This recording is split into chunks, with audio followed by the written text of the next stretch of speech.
Hello and welcome to the Year of Living Manly, a special episode because I happen to have some extra time today before we jump back into the work week. So, I'm James McQuivey. I'm on a year-long quest to learn more about masculinity, but whose definition of masculinity? That's the real interesting question. And I've got data to back up everything we're going to do this year as I explore how I can get the benefits of both traditional, yes, stereotypical masculinity, as well as the expanded sense of masculinity that my data show very masculine men live by, have, and incorporate into their lives. So, going to do all of that, but just thought we'd use today something that happened and went viral in Twitter yesterday as kind of my excuse to raise the question of stereotype. Ready?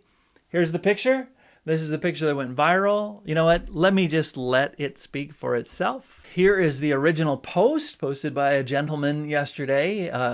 We here in Boston, we got about 8 inches of snow over Friday. And so we were doing a lot of shoveling, so I could relate. I saw this picture in this post.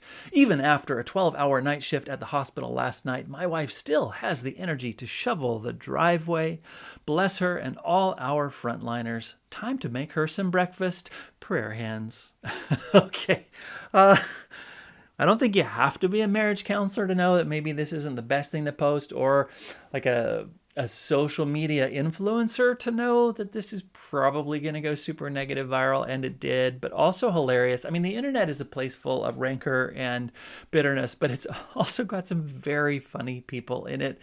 Some of my favorite posts include, for example, this link back to a 3-year-old article now, striking blow against toxic masculinity, man graciously allows wife to shovel driveway.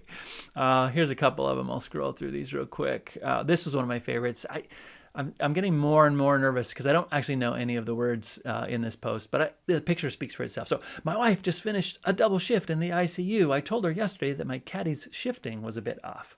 She surprised me by pulling the tranny and swapped the Johnson rod. I'm going to have a beer in her honor while she cleans up her oily mess.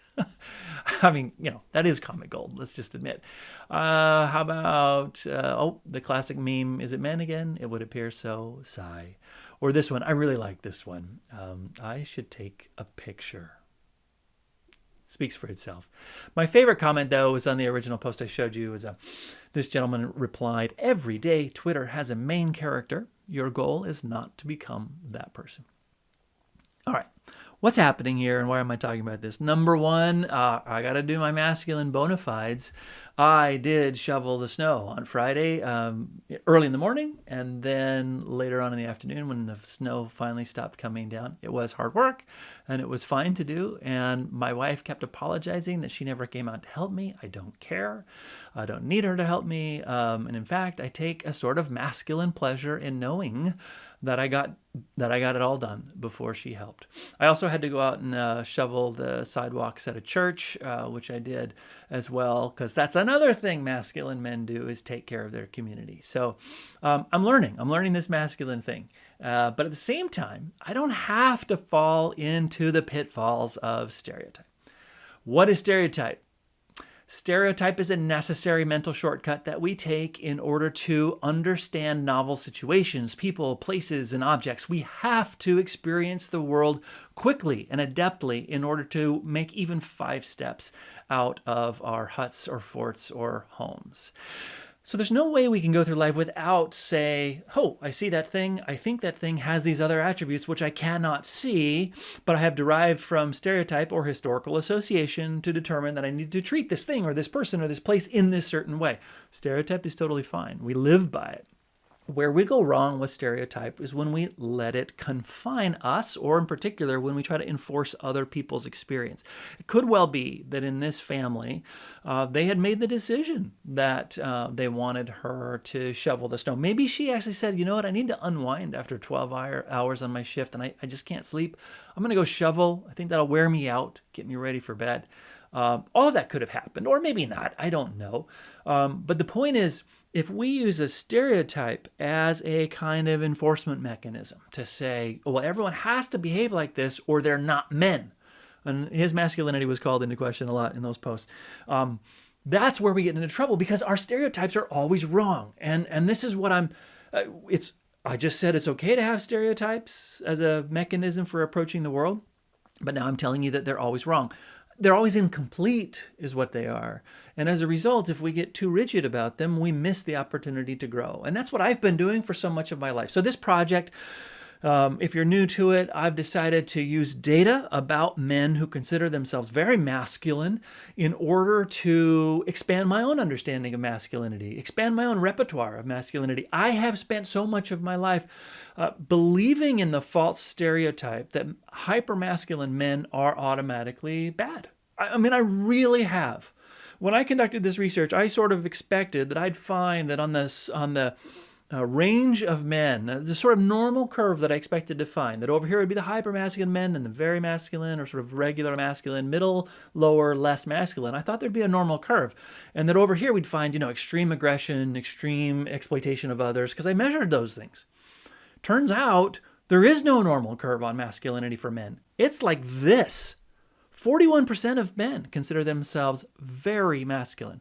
30% consider themselves a 4 out of 5, which is me. I'm a solid 4. And then you're only left with like 29% of men who can be a 3, a 2, or a 1 on that scale. So masculinity is not one of these things where there are these extreme outliers who are really, really bad. No, the men who do bad things that we stereotypically assign to masculinity as the cause, it's not masculinity that's doing it. It's their own weaknesses, their own stupidity, their own whatever.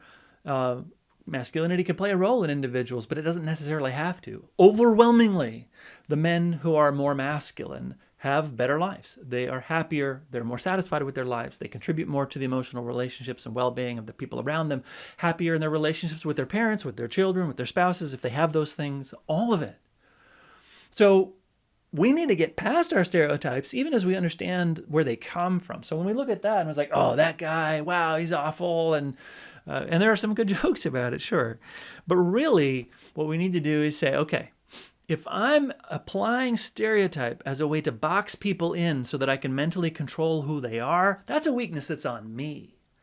And I'm not going to do that with masculinity this year as part of my project, even as I go through this process and indulge in some traditionally masculine behaviors. Like I have already said, and I kind of regret that I've said this, but I intend to do things that I don't usually do that are associated stereotypically with masculine men. I'm going to go hunting. I'm going to learn a little bit about guns. I'm going to do some boxing, hopefully very little.